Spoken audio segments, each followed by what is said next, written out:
A continuación, damos inicio al ciclo de conferencia con la disertación titulada Bernardo de Monteagudo, Pasionario de la Libertad, a cargo de la señora Ministra de Educación de la provincia de Tucumán, profesora Esther Susana Montaldo.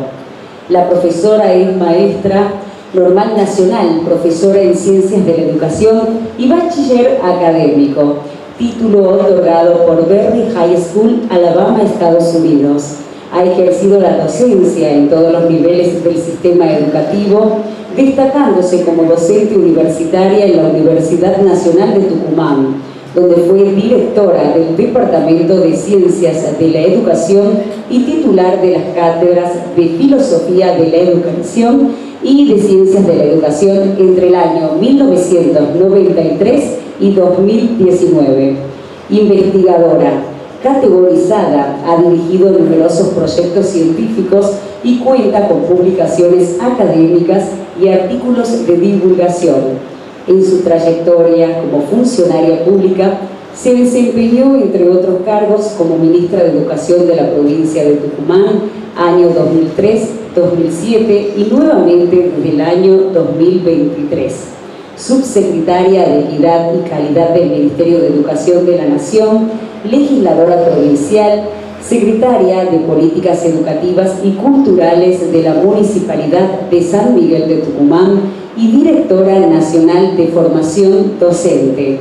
La recibimos con un cálido aplauso e invitamos a todos los presentes a acompañarnos con especial atención en su exposición, la cual sin duda aportará valiosas reflexiones en el marco de esta conmemoración.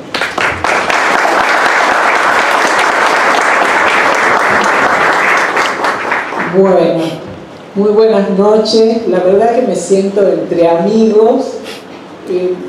Pensaba yo, en primer lugar le quiero agradecer al doctor Crito que haya tenido la deferencia de invitarme para abrir este ciclo de conferencias que me parece tan importante. Lo celebro fundamentalmente como tucumana y como educadora.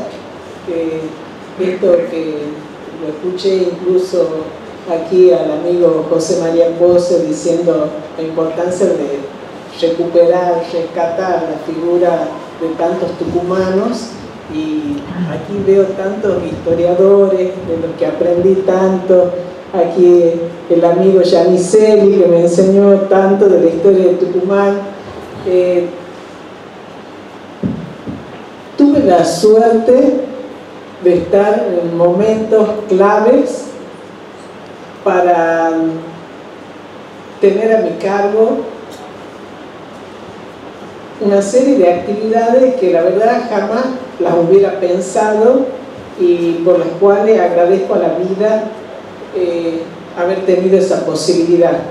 En primer lugar, de haber estado en la legislatura y haber viajado a Sucre, que es un lugar que va a marcar la vida de Bernardo de Monteagudo, de quien vamos a hablar hoy, con el tema de la bandera de Tucumán.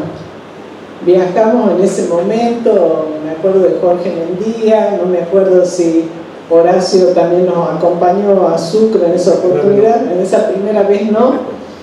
Viajamos a buscar la famosa bandera de Macha, que en ese momento ya estaba en la actual Casa de la Libertad, que está frente a la plaza principal en Sucre. Tomamos la decisión y después fue una ley en la legislatura que esa fuera la bandera de Tucumán, a la cual le anexamos en la bandera de ceremonia, en el moño, la Casa Histórica y la Virgen de la Merced, por lo que significaba para Belgrano. Nos parecía que esto terminaba de darle a esa bandera que había creado Belgrano, pero ubicarla en Tucumán, en la historia de Tucumán. Ese fue el primer regalo de la vida en este sentido, de acercarse a la historia del terruño, de donde yo siempre digo que me aproximo a la historia como educadora, como docente, porque educar a alguien no es solo transmitirle conocimiento, sino acompañarlo a que vaya configurando su personalidad.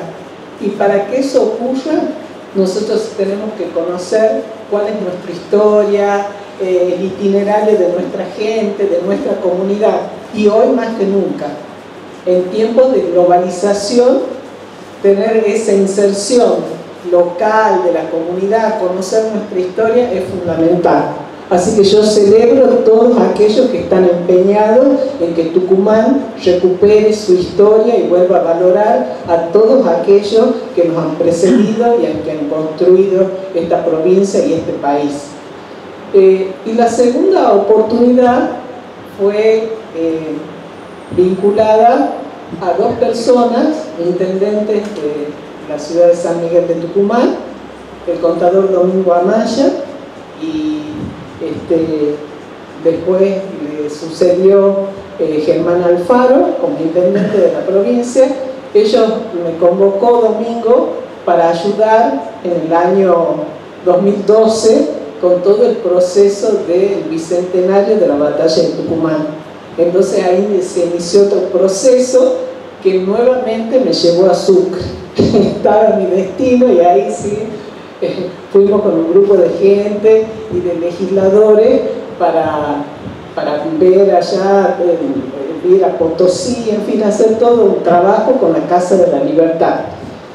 En ese momento trabajamos muchísimo con recuperar la historia, es decir, hacer todo un trabajo desde el 2012 al 2016 que nos permita recuperar. Allí se organizó la Casa Belgraniana, después todo un camino de los Libertadores de América, en esas 5 cuadras por la calle Lavalle, participó la Facultad de Artes, se hicieron una serie de monumentos, recordatorios, en fin. ¿Y por qué no? Por esto de que volver a Sucre, que la importancia que tiene Sucre, Chuquisaca, hoy llamamos Sucre lo que era Chuquisaca, porque Bernardo de Monteagudo, que nació en agosto de 1789, no podía nacer en otro año, sino en la Revolución Francesa, él lo pinta, está su destino marcado, ¿no? Y bueno, asesinado en Lima en 1825, ya vamos a volver a ese tema. Y aquí estamos en Sucre, en la Universidad Mayor Real Pontificia San Francisco Javier de Chuquisaca, fundada por los jesuitas el 27 de marzo de 1624. Bueno, todos creo que cuando estudiábamos en la Universidad de Charcas, todos los grandes pioneros y constructores de la historia argentina, me parece que la mitad más uno pasó por la Universidad de Charcas de Chuquisaca. Esta es la capilla donde se encontraba el aula magna de la Universidad de Chuquisaca, que hoy se la denomina Casa de la Libertad porque allí se declaró la independencia de Bolivia en 1825. Poco después, unos meses después de la muerte de Monteagudo. Esto está frente a la plaza principal y miren lo que era la sala mayor. Ahí estuvieron los principales protagonistas, ¿no? Ahí vamos a ver a Castelli, Mariano Moreno, Bernardo de Monteagudo, rindieron sus materias y presentaron sus alocuciones y tesis para graduarse de abogados.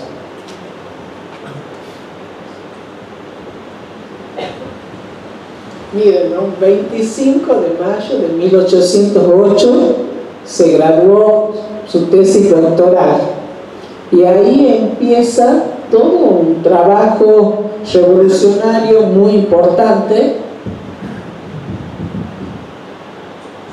Bueno, esto yo diría mucho después, pero ahí ya vemos en 1809 participó como teniente de artillería del Ejército Revolucionario del Alto Perú. Luego se incorporó al Ejército del Norte de las Provincias Unidas del Río de la Plata. Mucho más tarde, auditor de los Andes, ya estamos en 1817. Antes de pasar a todo esto, quisiera señalar lo siguiente. No está Monteagudo el 25 de mayo de 1810 en Buenos Aires. Está preso, después Castelli logra su liberación, pero ya desde 1809 trabaja con una propaganda política impresionante. Tenía una gran capacidad, tanto oratoria, persuasiva, y un gran escritor.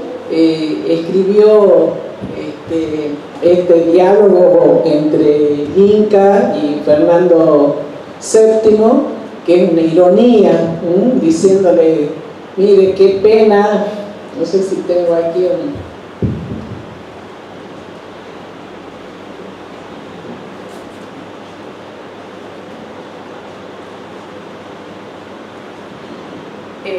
en ese diálogo de Atahualpa y Fernando VII, las almas del Inca Atahualpa y de Fernando VII se encuentran en los campos elíseos.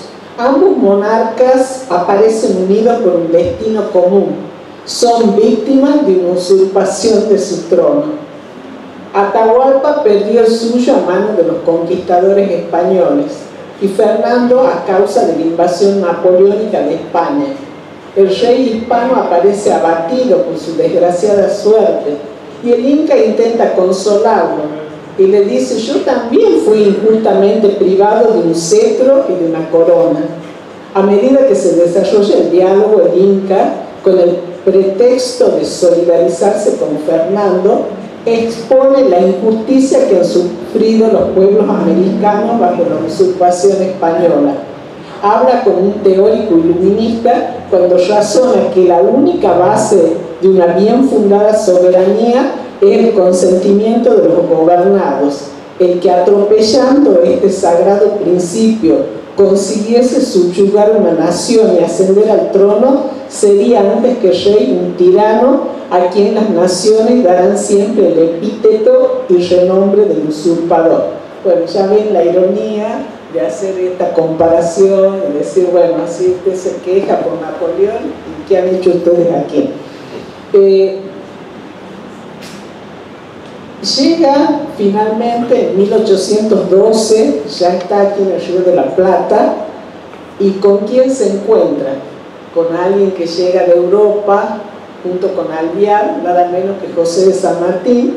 Llegan, se encuentran, y bueno, ahí hablan que han sido todos participantes de la logia Lautaro, en fin, hay mucho trascendido respecto a esto, pero lo importante es que han trabajado con la revolución, él escribiendo en la Gaceta, después Mártiro Libre, organizando lo que ha sido en esos momentos la asamblea del año 13, que si bien no logró todo lo que pretendía, pero bueno, ya marca un punto importante.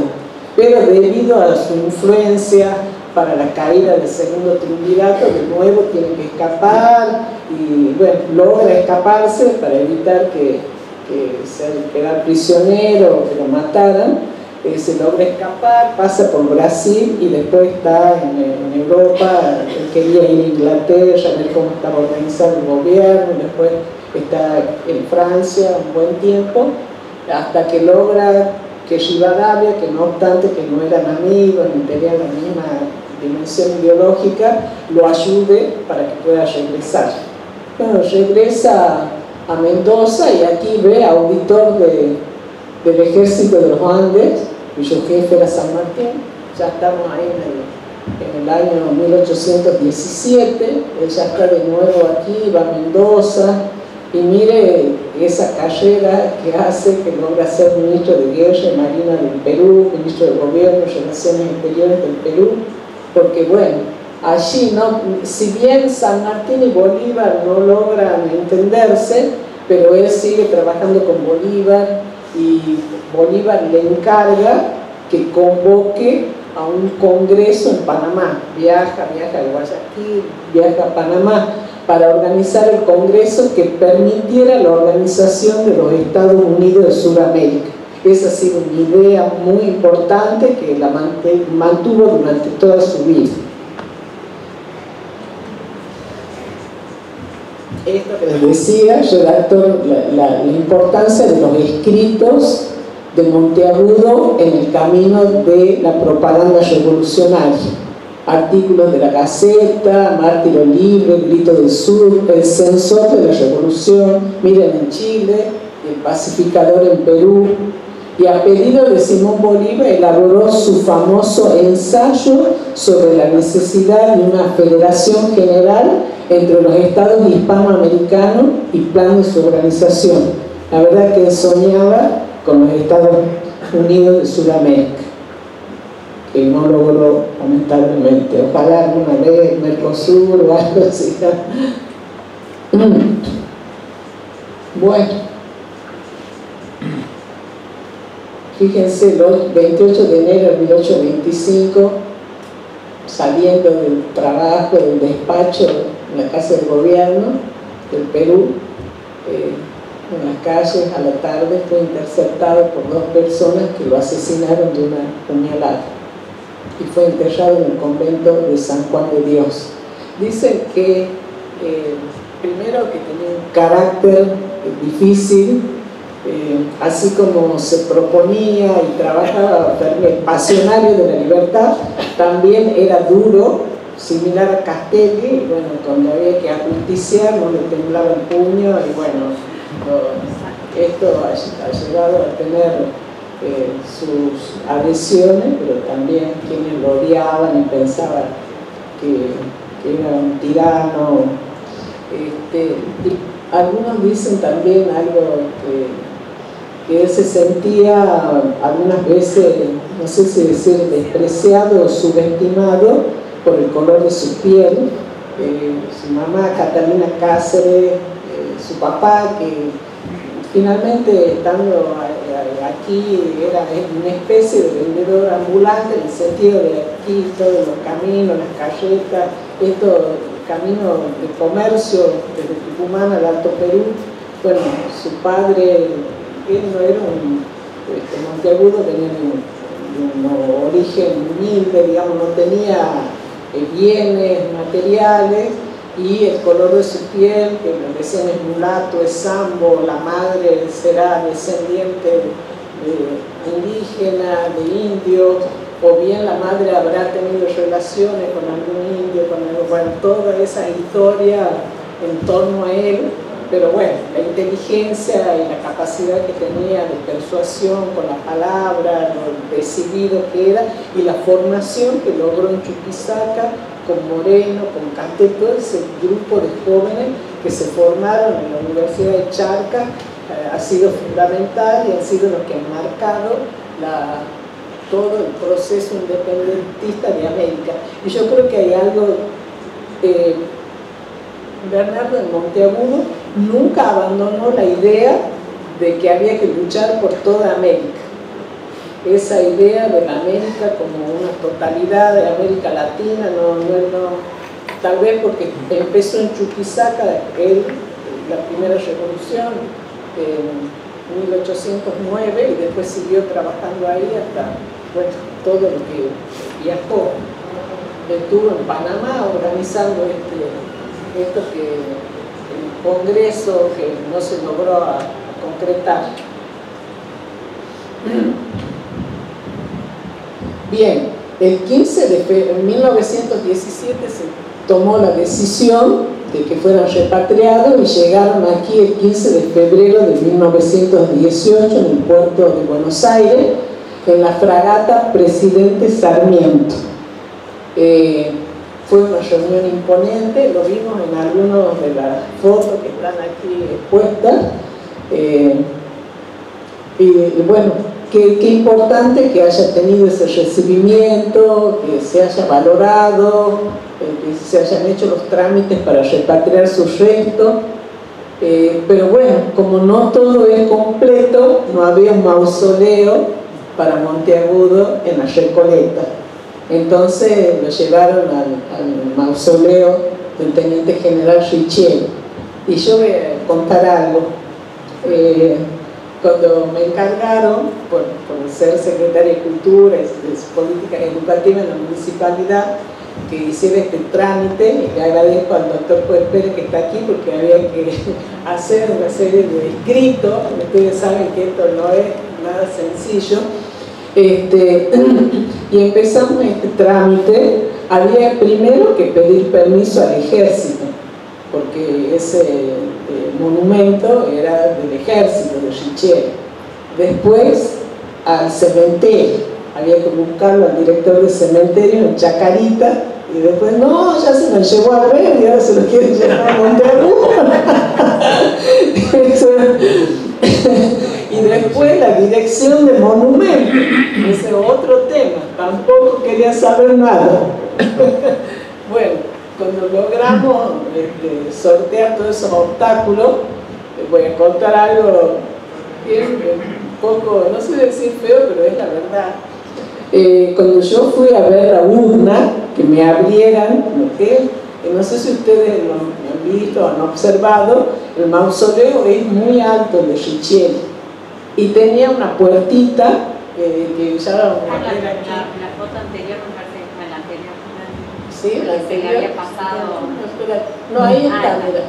Ahí es la puertita y como dice aquí Javier, aquí dice, aquí están los restos de Monteagudo, ahí no sé. Pero cuando yo entré, estaba el balde, el trapo de piso, el aragán y la horna de Monteagudo. Así que estaba muy acompañado, por lo tanto me dio un dolor, pero una alegría profunda que los tucumanos nos hayamos acordado que él estaba allá y tenía que estar aquí en un lugar digno. Así que bueno, ahí compensaba todos los trámites que hubo que hacer, valía toda la pena para lograr esto. Bueno, ahí estamos en Recoleta, que me preguntaba alguien si estaba Lucía Mercado. Sí, Lucía Mercado, la directora, la señora de apellido Papa, la directora de Recoleta, del cementerio de Recoleta, y algunos... bueno, este es el decreto por el cual se... ¿Qué tal? Por el cual se trasladan los restos de Monteagudo.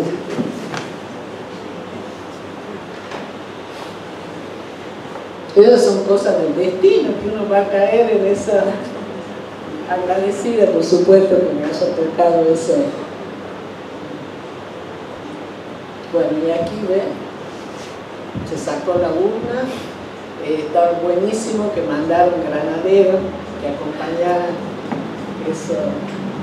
Estuvo muy bien de parte de la gente del cementerio que organizó el acto. Aquí organizamos con la empresa Flores que pudieran llevarlo, traerlo y tener, creo que estuvo un día para que la gente pudiera visitar ahí también la urna. Estos son familiares lejanos que estaban allí, que nos convocaron.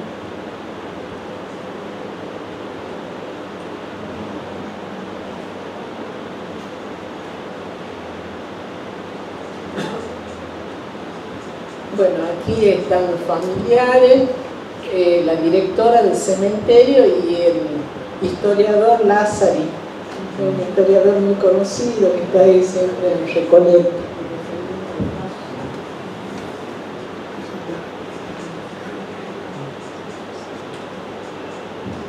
Eso fue el 24 de junio del 2016. La verdad que fueron saliendo las cosas del mejor modo porque queríamos que antes del 9 de julio, que se celebraba el bicentenario, estuviera ya Bernardo de Monteagudo en Tucumán. Bueno, aquí dándole el último adiós, la gente que había participado, los granaderos.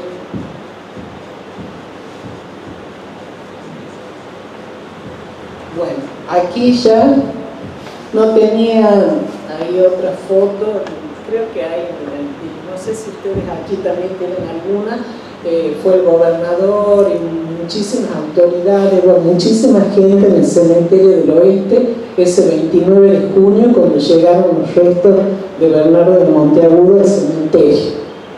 se preparó un mausoleo y se le rindió los honores, ¿no? Ahí se, vamos a ver, ahí se la ve a la urna, pero atrás, ¿ve? Aquí está el mausoleo, que ustedes lo pueden visitar en cualquier oportunidad, que está en el cementerio del Oeste.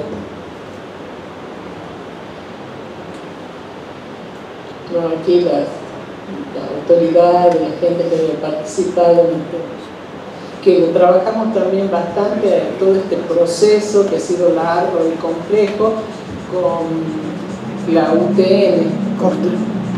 Costa de Sí. FEPUT. Sí.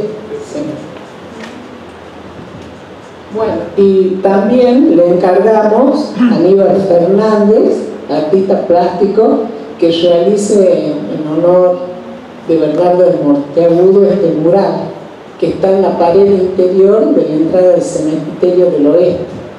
Y bueno, aquí lo vemos a Campi, el historiador que participó también en todo este proceso.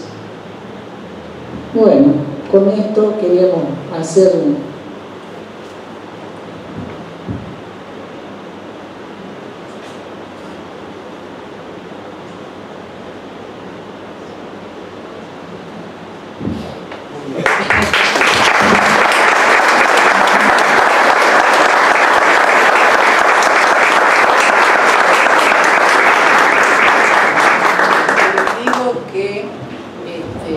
nosotros estamos trabajando desde el año pasado con un grupo de profesores de historia y de ciencias sociales en el Ministerio de Educación, trabajando en torno a los libros que se editaron para el Bicentenario, con la historia de Tucumán y con la historia de los municipios. Estos profesores, un grupo de profesores, trabaja para hacer dos cosas: dar cursos de capacitación a los docentes y también hacer material didáctico para que eso tenga una bajada, como decía, que los chicos se puedan apropiar, porque nos parece fundamental, y con el deseo que, si es posible, la segunda mitad del año hagamos un concurso, tal vez con la Gaceta, con la televisión, Canal 10, para que los chicos, porque eso reúne la familia y todos empezamos a enterarnos de lo que es la historia de Tucumán, personajes o historia. Por ahí uno conoce en general la historia de Tucumán, pero no la historia de cada municipio, las personas que han participado y han construido ahí una comunidad, la riqueza que eso tiene. Así que yo me alegro muchísimo, lo felicito, la figura del director del Archivo Histórico, el doctor Crito, que mantenga el archivo, este trabajo y dar a conocer los personajes de nuestra historia que nos han enriquecido y han hecho posible que Tucumán sea hoy lo que es. Así que muchas gracias.